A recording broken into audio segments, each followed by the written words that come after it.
Coming up on Philosophy Talk, sanctuary cities. If federal immigration policy was more just, would there still be a need for sanctuary cities? We have met at this chosen ground to settle for good and all. Who holds sway over the 5 points? Us natives, born rightwise to this fine land, or the foreign hordes defiling it?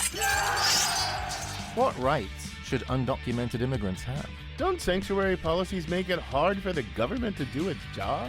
When we're talking about people who are integrated in the community, I don't think citizenship status is a morally relevant way to distinguish who gets more and who gets less. Our guest is Shelley Wilcox from San Francisco State University. I think the fact that I live here, that this is my community, that I contribute to it, and so on, I think that's the thing that gives me a right. Sanctuary cities. Coming up on Philosophy Talk. Hi, I'm Josh Landy. And I'm Ray Briggs. On Thursday, May 19th, come be part of Philosophy Talk's first live recording in over 2 years on the Stanford campus. We'll be thinking about the changing face of anti-Semitism with historian Francesca Trivolato. This event is free and open to the public. Everybody welcome. More information at philosophytalk.org. That's Thursday, May 19th at 7 p.m. in Leventhal Hall at the Stanford Humanities Center. We can't wait to see you there.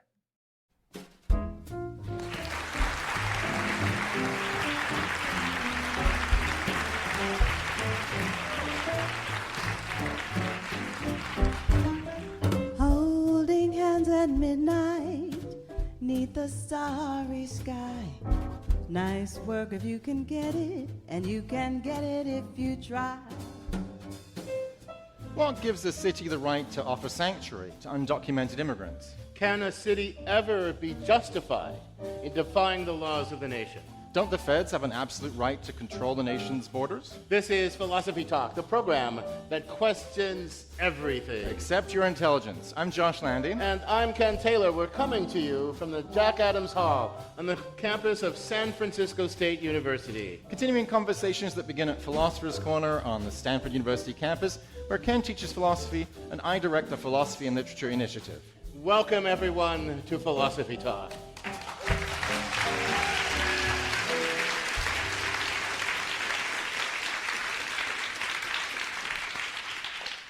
Today, we're thinking about sanctuary cities. You know, this is a really complicated question, Ken. I mean, look, on the one hand, the Constitution clearly gives the federal government the right to make and enforce immigration policy, right? Yeah, that's right. But it's not just the right, Josh. It's actually the duty, and which leads to the complication, because that might lead you to think that once the feds have established a policy, then a city like, say, our fair San Francisco here shouldn't just thumb its nose at that policy. Well, maybe not if it's a morally just policy, Ken, but look, the problem is that in our country, the immigration system is a disaster. I mean, it breaks up families, it forces people into the shadows, it turns its back on desperate people seeking refuge. Well, you'll get no argument from me on that score, Josh. Here's one thing I do know about sanctuary cities.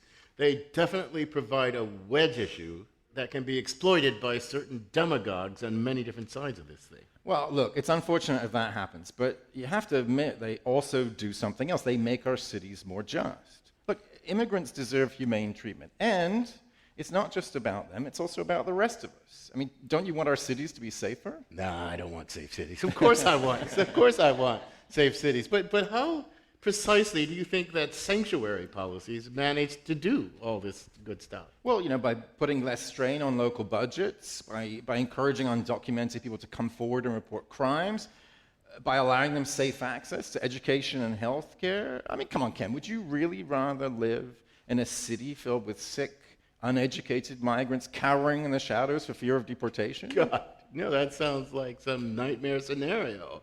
But here's the question. How do we prevent that nightmare scenario?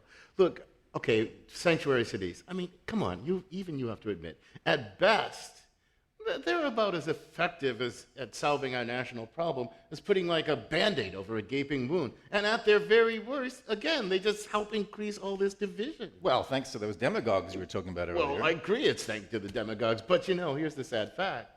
Demagoguery only works when, real people have real fears and anxieties that can be exploited. Look, I'm not claiming sanctuary policies are a panacea. I mean, yeah, if we had more humane, just, and effective national policies in the first place, we wouldn't need sanctuary cities. But we don't have those things, Ken. We aren't living in an ideal world. We're living in the real world. Yeah, we are living in the real world, but even in the real world, come on, tell me how you think it can be a good thing for cities to openly flout federal law. Look, sanctuary cities don't have to flout the law, right? All they have to do is refuse to be deputized by the feds. Yeah, but then they're refusing, they're kind of giving the finger to the federal law enforcement, aren't they? And then aren't they actually, even if they don't intend to, they're actually helping to undermine the rule of law, don't you think? No, I don't agree with that, Ken. Look, there's a big difference between positively hindering law enforcement and just not helping law enforcement. The thought is this, right? If the feds want to round up and deport undocumented individuals, okay, they're free to do so. They just can't expect any help from us, the local authorities. How does that undermine the rule of law? Well, yeah, because, okay, think about ordinary citizens. Suppose ordinary citizens, you and me and all the people in this room, suppose we took that attitude toward the law. Okay, when anybody in this room sees a crime, they refuse to report it to the authorities. Come on, wouldn't that make them complicit in the spread of crime? So how's it any different with sanctuary cities? Well, look, sanctuary advocates don't see themselves as spreading crime, Ken. On the contrary, they see themselves as resisting it. Yeah, they do see. Okay, why? Why? Well, because they see our immigration system isn't just broken and dysfunctional. Is it supposed to be downright criminal or something? Well, look, at least some sanctuary advocates see it that way, Ken. Yeah, I mean, they see themselves as righteous crusaders engaged in acts of civil disobedience, right? I'm not totally convinced they're wrong. Well, I don't know, Josh. Problem is that way too many people think they have a monopoly on righteousness, and they don't talk to each other, and that's why it's so darn hard, to strike a balance among all these competing points of view. Well, to help us think about how we might achieve such a balance, we sent our roving philosophical reporter, Holly J. McDeed, to examine the history of contentious debates over sanctuary policies in our fair city, San Francisco. She files this report. If you want to understand why we have sanctuary cities today, the first place you should go is a church. So this will be where I came as a newly arrived refugee. Jose Artiga once lived inside a Catholic church in San Francisco's Castro district. He fled El Salvador in the early 80s after a death squad came looking for him. My sister came early in the morning, physically as I was leaving the house where I was staying, and told me, "You gotta go. There is no time for questions, there is no time for investigation, you gotta go." Churches at the time declared themselves sanctuaries for undocumented immigrants like Artiga. But even in the shelter of churches, many immigrants were still afraid of the police. The San Francisco police actually took part in several immigration raids during that era. Bill Hing is an immigration professor at the University of San Francisco. He remembers when police helped immigration agents raid a Mission District nightclub. And that was quite upsetting because it scared the heck out of immigrant communities. In response to the community's outrage, Hing helped draft the city's first binding sanctuary ordinance in 1989. It said the city would not use resources to help federal immigration agents. When Maria Hernandez, a community organizer, moved to San Francisco from Mexico in the early 90s, she didn't realize there was this new policy. Antes de saber que existía Ciudad Santuario, I didn't feel comfortable or safe at all reporting anything to the police. I'm actually a survivor of domestic violence, and I didn't feel safe reporting any of that before I knew that I had rights in the sanctuary city. Yo tenía miedo a ser deportada. When she did learn she lived in a sanctuary city and what that meant, her perspective on herself and the world around her changed. Ha sido como un respiro. It's been a real reassurance, a breath of fresh air, a respite, because knowing that we have rights in the U.S., in the city, that we have access to services, it gives me a calmness, and it gives me a semblance of normalcy in my life. Vivir sin miedo con mi familia. But by 2008, San Francisco's sanctuary city policy came under attack. An undocumented immigrant killed 3 people during a traffic dispute in the city. Here's former Fox News anchor Megyn Kelly. A suspected MS-13 gang member here illegally from El Salvador. Ramos had been convicted of 2 violent crimes as a juvenile, but he was never referred to the feds for deportation because San Francisco is a sanctuary city. After that, police began turning over kids to ICE for minor crimes, like bringing BB guns to school or stealing change. The immigrant community was outraged once again. In response, San Francisco officials restored its sanctuary city policies. Then, in 2015, Kate Steinle was shot and killed in San Francisco by an undocumented immigrant. That suspect was later acquitted of all charges, but the tragedy caught Donald Trump's attention during his presidential run. You know, Kate, magnificent Kate, shot in the back and killed in San Francisco, sanctuary city. Can you believe? I have property in San Francisco. I own a big chunk of the Bank of America building. Can you believe it?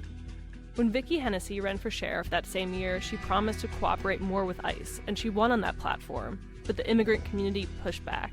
I ran on having stricter enforcement of immigration laws. I did run on that, but once I got here and I started working with everybody in city government and I worked with people in the community, I realized that the problem in making it too strict would have been to cause that distrust of the community.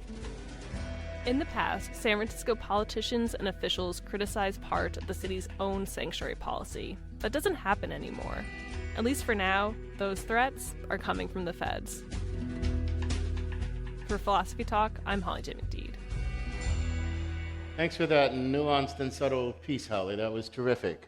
I'm Ken Taylor, along with my Stanford colleague Josh Landy, and we're coming to you from the campus of San Francisco State University. Our guest today is a professor of philosophy here at San Francisco State. She's the author of How Can Sanctuary Policies Be Justified?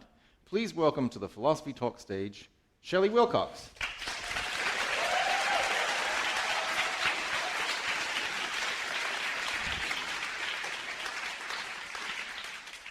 So, Shelley, you've written a lot, not just about sanctuary cities, but about migration issues in general, and I think you're going to be busy writing about that for quite a while. But I want to know, what first got you interested in this topic? So interested that you decided to spend an entire career teaching, thinking, and writing about it. Well, I've always been motivated by this intuition that we shouldn't be held responsible for conditions over which we have no control. And in particular, that social policy shouldn't reward people for characteristics that they haven't chosen, that they can't be held responsible for. And I had always associated that with our race, our gender, and felt that it was important to recognize the privilege that I have for characteristics over which I have no control. And then it dawned on me that I didn't choose the country in which I was born, and that my citizenship was, just like my skin color, a matter of brute luck. And where do you stand on this general issue? Like, a moment ago, Ken and I were arguing back and forth about sanctuary policies, and Ken was worried that they were going to undermine the rule of law, and I was saying, well, no, maybe we should look at them as something like a form of civil disobedience against unjust policies. So where do you stand on this question?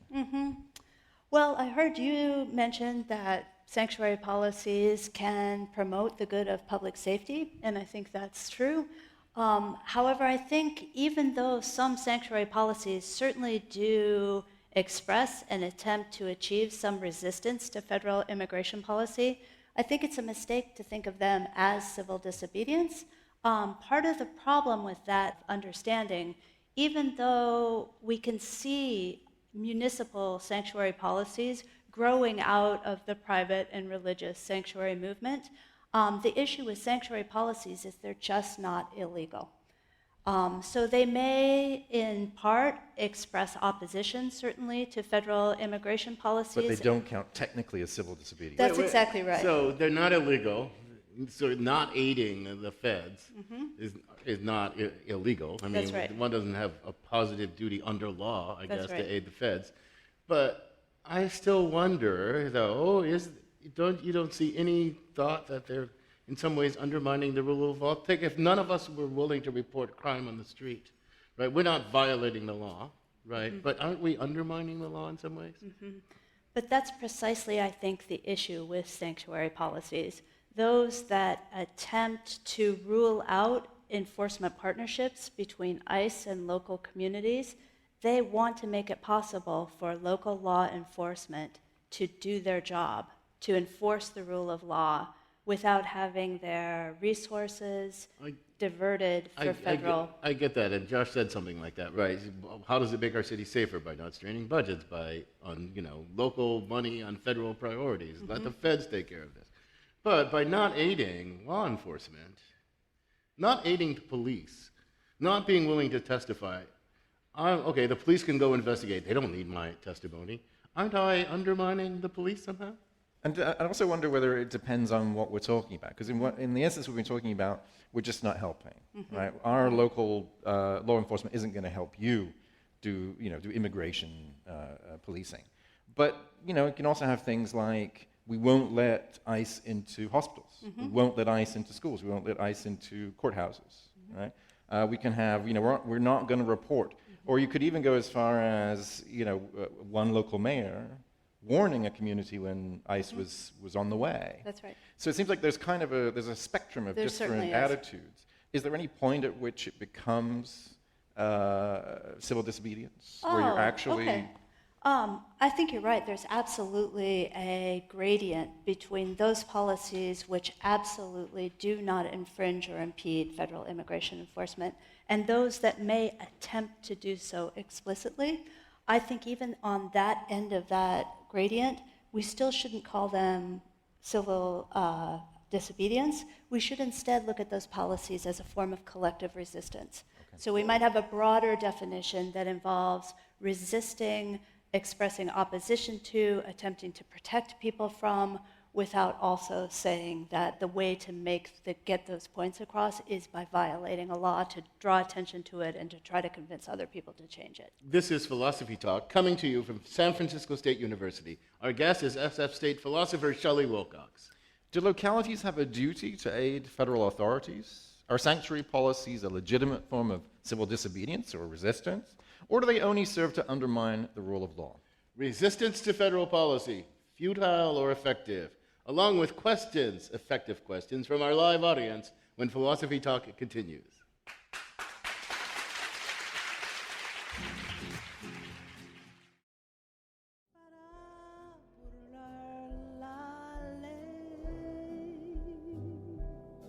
Mano negra, clandestina, ilegal.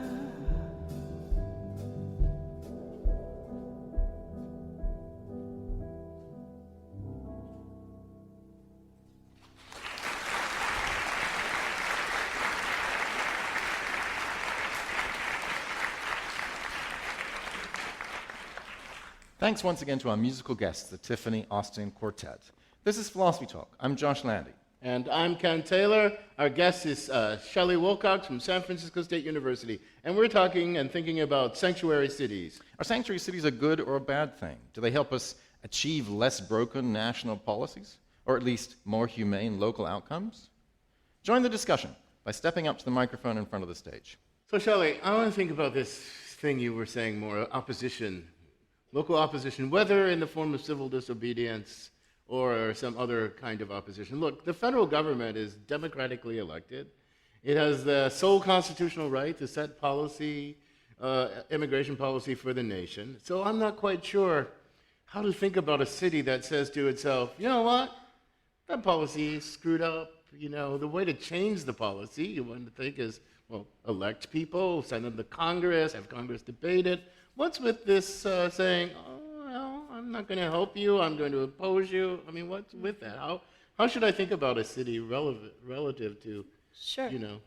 Yeah, so we might think that cities, under principles of federalism, if we agree that the federal government has jurisdiction and has the responsibility over a certain body of policy, we might expect that local communities would generally respect that authority.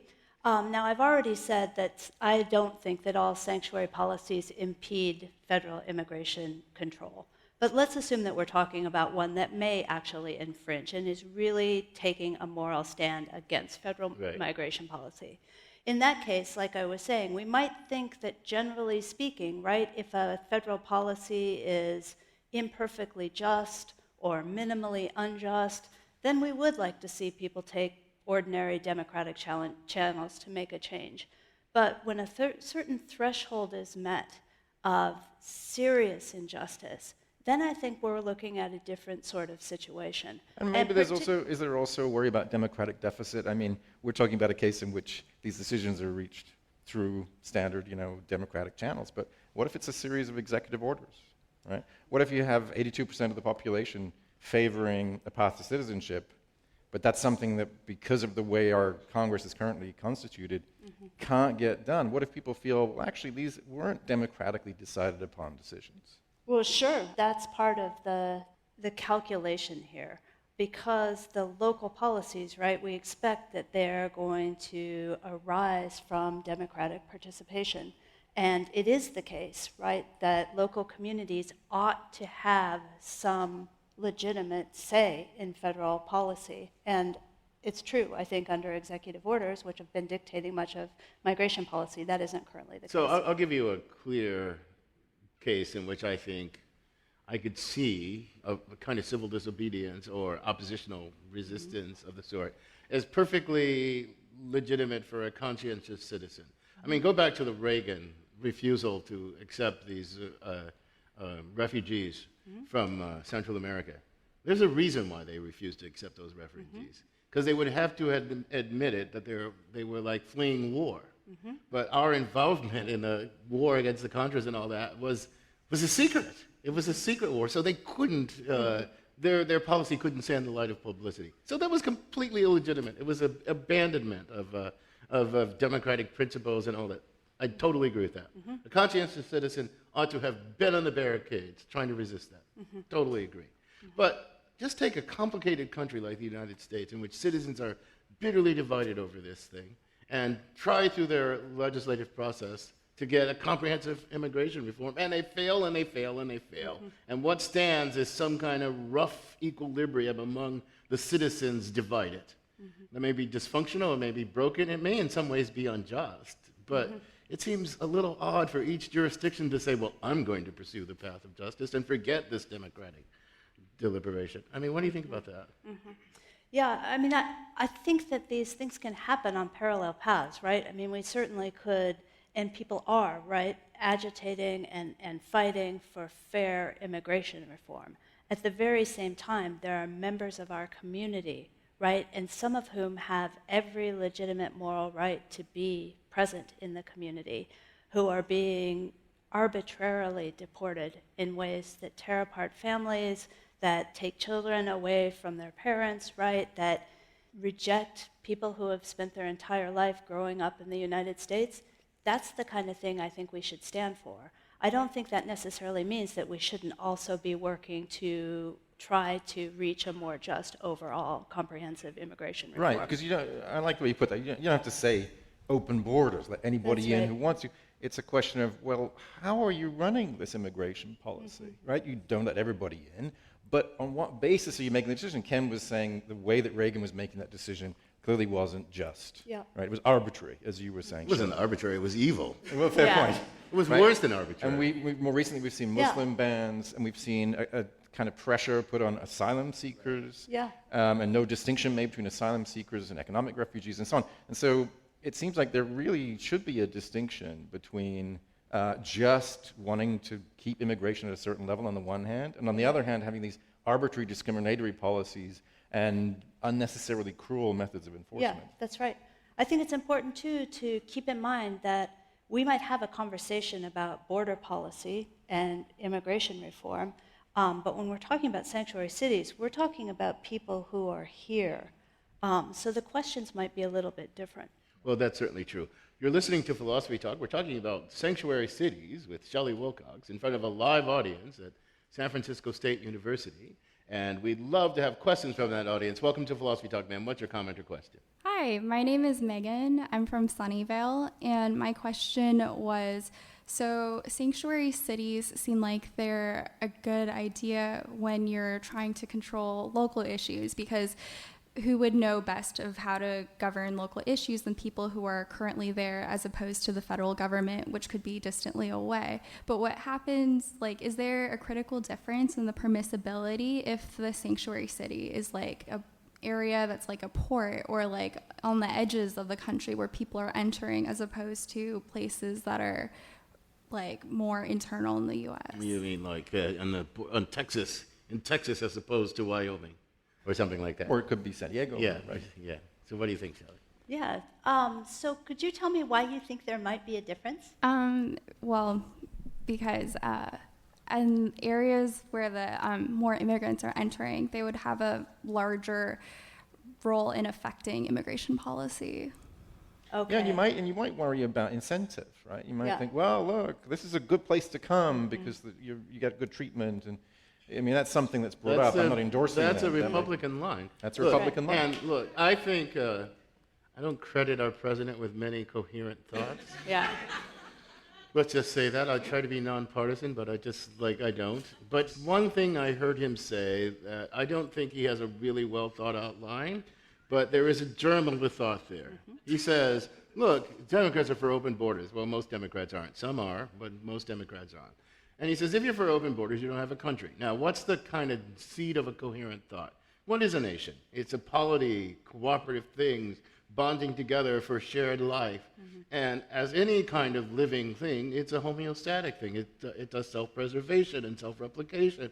And if I say, well, anybody can come, then what is it that I'm preserving? It's like the nation is always subject to reconfiguration in light of whoever decides to come here. So there is some kind of coherent thought to a nation as a self-perpetuating, it perpetuates its values, its system, its right. So what about that? Yeah, so I do want to separate the question about open borders, right, from the question about sanctuary cities, because you absolutely do not have to support open borders policies in order to support sanctuary policies. That being said, I think even if we could give a plausible argument from the right to self-determination, something along those lines, for the state's right to have discretionary control over migration, that's not going to be an absolute right. There are going to be some moral limits on that right.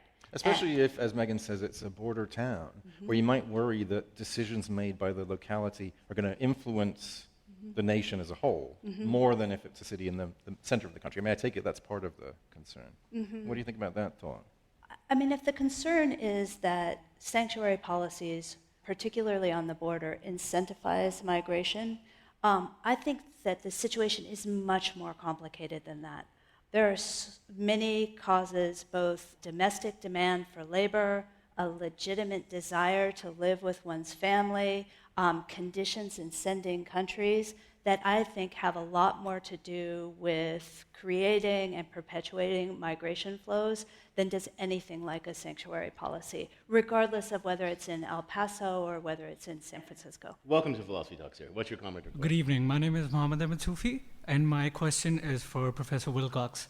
So you earlier drew a distinction between civil disobedience and local communitarian forms of resistance. Could you please clarify that? Okay, right. Thank you for your question. So civil disobedience, we're pretty familiar, right? Civil disobedience is often undertaken by an individual or a group of people. The goal of the action is to bring attention to an unjust policy and ultimately to try to change that policy. My understanding of collective resistance is a broader umbrella. One thing about civil disobedience, which we've already pointed out, is that civil disobedience does involve violating a law for the sake of changing that or a similar law. Collective resistance doesn't necessarily need to violate a law. I would say that collective resistance is undertaken for 3 goals. One being to express condemnation of a policy or law, another being to refuse to participate in a wrong, and the third to be to protect people from harm. And that's what I think can happen with sanctuary policies. But let me ask you about this, because I think this is an interesting and important distinction. So civil disobedience, though, even though it violates the law, and it does so consciously and aware and willing to accept a say, it sees itself as grounded in a deep respect for the rule of law, because the law can only be the law, or what philosophers call the normativity of the law, requires that the law command respect, and not just be a stick, it has to command respect. Well, unjust laws don't command respect. And so if I am civilly disobedient, I'm saying to you as the lawmaker, you haven't done it right. You haven't lived up to the thing that makes the law normative. It doesn't deserve respect. Yeah. Okay, when I'm just in opposition to the law, right, this oppositional thing, I wonder, does it have the same commitment to the rule of law? Is it just, I don't agree with you, and therefore I resist you? Right. Right? That seems really different. Yeah, that's a great question. So if we're going to talk about individuals committing or participating in acts of collective or individual resistance, we might not think that they necessarily have to have this fidelity criterion which we associate with civil disobedience. Right. I certainly do think when we're talking about public policy as opposed to individual or group actions, there does need to be a general commitment to the law. That's demonstrated by the very democratic process, right, which brings the sanctuary policy into law. Welcome to Philosophy Talk, man. What's your comment or question? Hi, I'm Ofri, and my question is sort of broad for all of you. It seems like there's a lot of talk about crime statistics that's being bandied on both sides of the line, but it's unclear whether or not the increase in reported crime is what's accounting for the overall increase of crime or how that exactly spells out. I think crime is going down. I do isn't it? too. Yeah. Right? I think it's Demagogue who talks about the increase of crime. But and I wonder about the rhetoric. I wanted to run something by you, Shelley. I was wondering whether, the proponents of sanctuary cities, I include myself, have a kind of rhetorical problem, a kind of branding problem, right? Because framing it as sanctuary cities is framing it as an altruistic enterprise, which it is. Yeah. But we should also appeal to people's self-interest. Because some people are more reachable through what if we called them smart cities or small government cities, efficient cities, safe cities, because crime is going down. As you rightly said, statistics show immigrants are much less likely to commit crimes. In the meantime, having what we now call sanctuary policies encourages people to report other crimes to the police. That's right. And so it makes our cities safer. So, what about rebranding? Yeah. Well, I think you're absolutely right about that. It also is the case that sanctuary cities are, in general, safer than non-sanctuary cities, right? So we do have that going for us. And I do think that, as you're suggesting, the public safety argument, it is rhetorically persuasive. And it's rhetorically persuasive partly because it identifies a non-controversial public policy goal and argues that sanctuary policies are needed to accomplish that goal to the benefit of everyone, regardless of their migration status. We can all agree on this. Yes. You're listening to Philosophy Talk. We're thinking about sanctuary cities with Shelley Wilcox from San Francisco State University. Immigration isn't the only domain where federal policy and local attitudes conflict. Think about marijuana laws, environmental regulations, abortion rights. Can thinking about sanctuary cities illuminate these other tensions between national authority and local agendas? We're coming to you from Jack Adams Hall on the SF State campus. We'll take more questions from our audience when Philosophy Talk continues.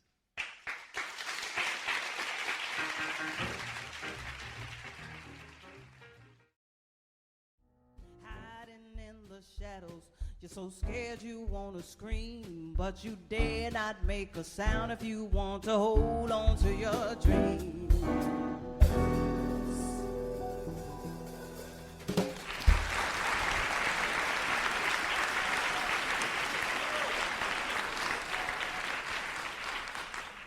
Thanks once again to our live musical guests, the amazing Tiffany Austin Quartet. I'm Josh Landy.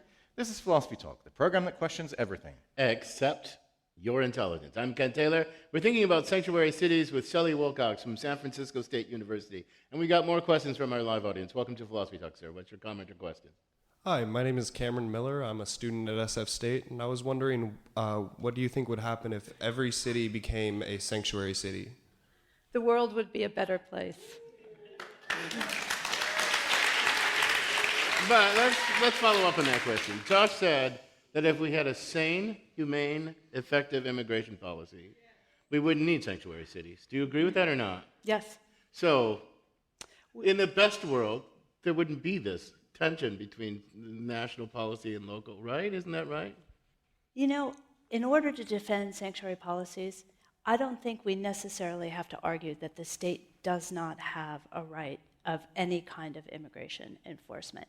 So I could imagine that even if the federal immigration policy were just, and that meant that some people were legitimately deportable. For instance, people who had been here for a week right, and didn't have an asylum claim, and didn't have family, and didn't have a job, right? In those cases, we might imagine that we would still need public safety justified policies. Tell me more about what kind of world that would be like, in which we have a reasonable policy, the nation agrees it's just, but we still, or just help me fill out my imagination more. Yeah. Here's what I think are some unjust enforcement policies. One of those is arbitrary deportations that are indiscriminate about the length of time one's been in the country, the ties that one has to their local community, the fact that they have a legitimate asylum claim that may have been wrongly denied, the fact that they were a veteran in the armed services, right? Okay. If none of that was taking place, then you might ask, would we need sanctuary policies? And I think we would absolutely not need oppositional sanctuary policies, right? But as long as the national government can justly deport individuals for right cause, we're still going to need non-cooperation policies to advance public safety. I think I get it. Welcome to Philosophy Talks here. What's your comment or question? Hello, my name is Devin. I'm from Paso Robles. My question was that we've been talking about sanctuary cities as times when cities sort of choose not to enforce government policy. And when they believe that the government policy is unethical or immoral or something like that. Under what situations are cities not allowed to disagree with government policy? Are there conditions under which cities should not be able to disagree with government policy even if they think it is immoral or unethical? Yeah, and actually that brings us to a question we were talking about a moment ago before the break. We're talking about other cases where you might think there are potential conflicts between local municipalities or states and federal policy, like drug laws, environment, abortion. We might think, it's great for cities to hold out and have sanctuary policies, but would we feel the same way if it were a matter of abortion? And conversely, someone who thinks that's a great thing for abortion might feel that's terrible for sanctuary. So what do you think? Are there things that we can learn from your thinking about sanctuary cities that we can apply to these other cases? Yeah. I think one important feature of a legitimate, persuasive justification for a sanctuary policy is that the policy itself doesn't violate individual rights. And I started thinking about this, right, because there have been anti-migrant local policies, and there have been migrant-protecting sanctuary policies. And we certainly want to be able to distinguish between justifications that would legitimate rights violations and those that wouldn't. So I think that that's a necessary criterion moving forward when we think about any time municipality asserts local authority, right? Those policies must respect individual rights. Wait a minute. And of course you can tell where I'm going with this in the case of abortion restrictions, right? Well, right. Look, I think there are some rights, I don't know, call them basic rights, that you'd have to be hardly human not to acknowledge that human beings have a right to that, bodily integrity or something like that. You'd have to be some kind of moral monster. Okay. But there are lots of claimed rights that people radically disagree about. Suppose the government says marijuana is a Schedule C drug or whatever, and the state of California says, no, it's not.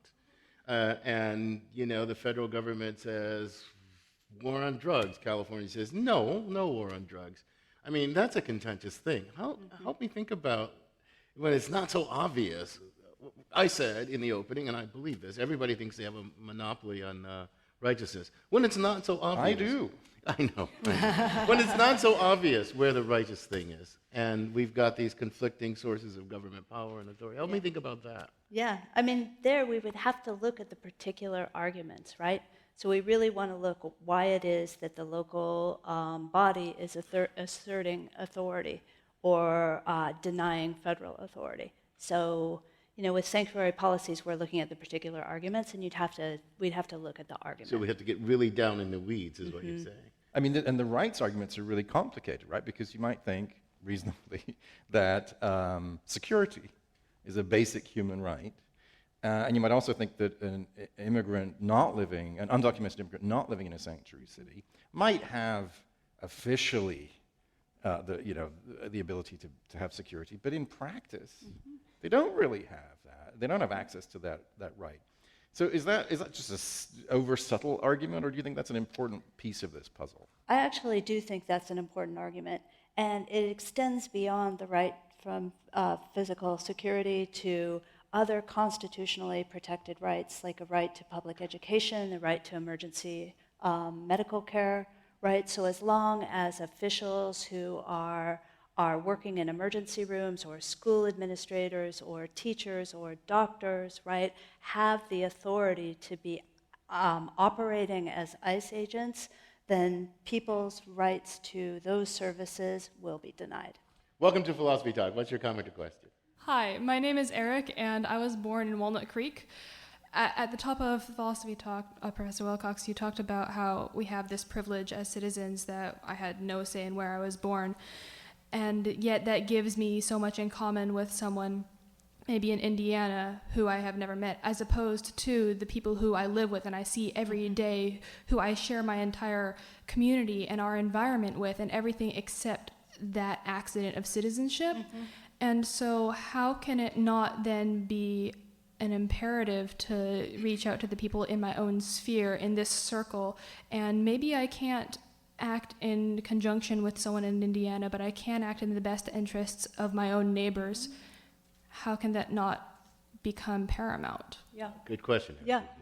You know, I think we're in agreement, and I think I would go a step further to say it's not only acting in the interest or acting in solidarity, it's recognizing someone's strong moral right as a member of the community that has no morally relevant difference from me, their right to be here and to remain with their families and to be protected by the city's law.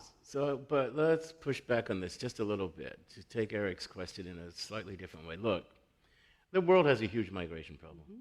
And I hate to tell the younger people in here, it's going to get exponentially worse. Now, here's something you could believe. Nations are kind of obsolete because nations are these things that say, I get to say who's a member of me. Mm-hmm. But if you do that in a world in which some huge percentage of the world's people are unsettled and have to be somewhere, and you're not going to just lock them out, okay, so the people who are already here, but what about the people who want to come here? Mm-hmm.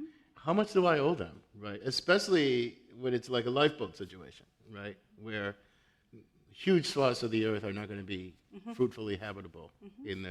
What do you think about that? You know, if you could legitimately show, right, that admitting additional refugees would come at the cost of public order, right, then I would say, okay, maybe that's a legitimate break. Yeah. Welcome to Philosophy Talk, sir. What's your comment or question? My name's Megan. I'm from Marin. I was wondering if the housing crisis and limitation of resources in San Francisco and other metropolitan areas pose a threat to its sanctuary status, or is it an incentive for cities to declare its sanctuary status? Yeah, I think that's a really important question. I oftentimes hear resistance to sanctuary policies in two different sort of related avenues.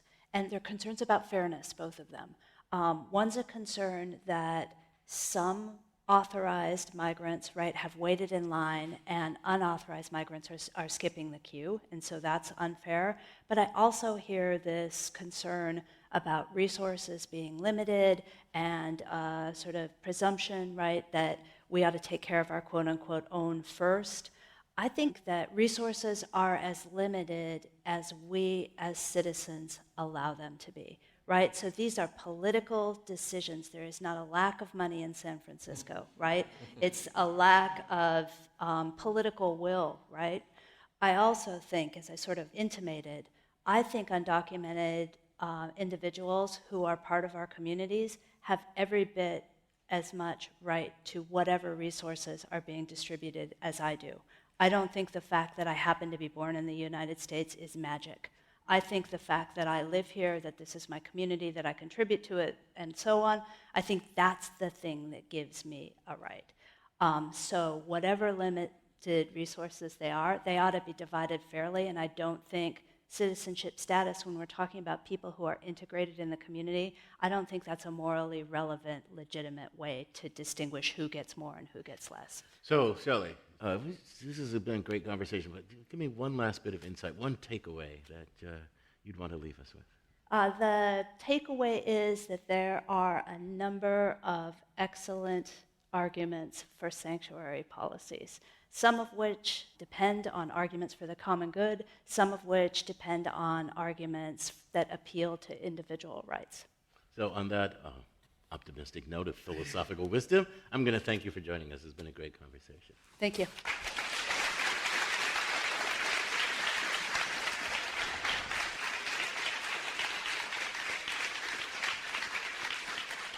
Our guest has been Shelley Wilcox. She's a professor of philosophy here at San Francisco State University and author of How Can Sanctuary Policies Be Justified? The conversation continues at Philosopher's Corner at our online community of thinkers, where our motto, with no apologies whatsoever to Descartes, is cogito ergo blogo. I think, therefore I blog. And you can become our partner in our community just by visiting our website, philosophytalk.org. Descartes is turning in his grave. If you have a question that wasn't addressed in today's show, either here or on the radio, we'd love to hear from you. Email it to us at comments@philosophytalk.org, and we may feature it on our blog.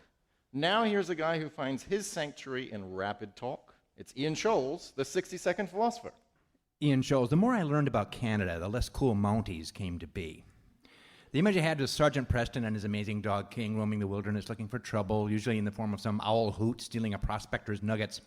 Well, apparently Mounties don't go around in their red coat, jodhpurs, and flat-brimmed hats all the time. They wear suits, sometimes live in Toronto and are as prone to the pitfalls of corruption, bureaucracy, rivalries, and strongly held political opinions as the next cop.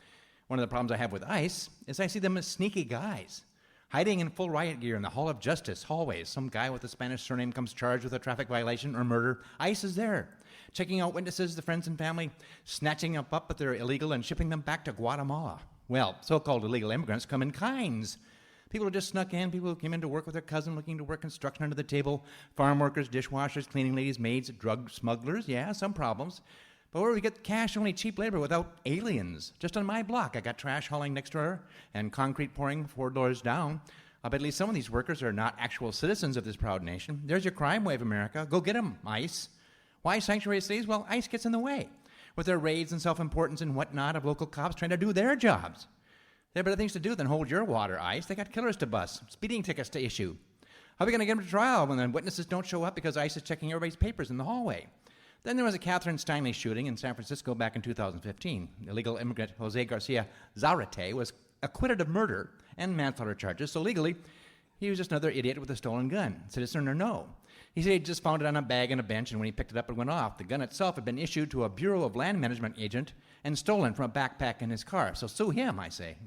Just before this, Zarate had done a stretch in San Bernardino for entering the country without the proper documents, his 5th illegal crossing, which indicates just how seriously we treat this issue. The San Francisco Sheriff's Department had requested the Bureau of Prisons to turn him over to San Francisco cops to face a 20-year-old marijuana felony charge. When he arrived in San Francisco, however, the marijuana charge was dropped. But then ICE requested that he be kept in custody until immigration authorities could pick him up, which would be, I don't know, soon, whenever.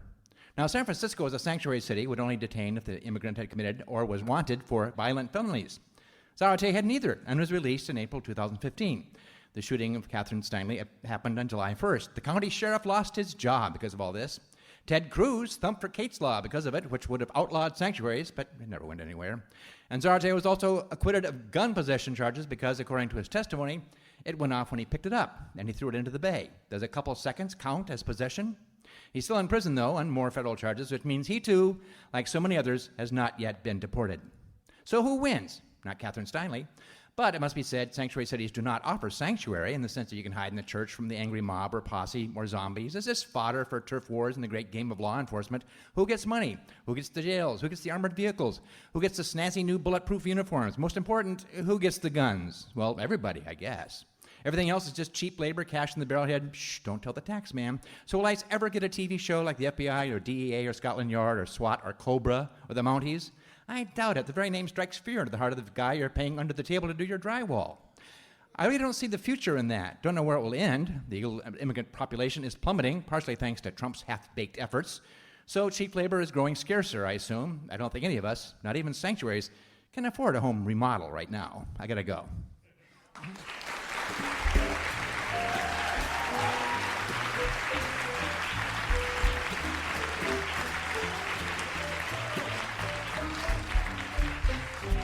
Holding hands at midnight, neath the starry sky. Nice work if you can get it, and you can get it if you try.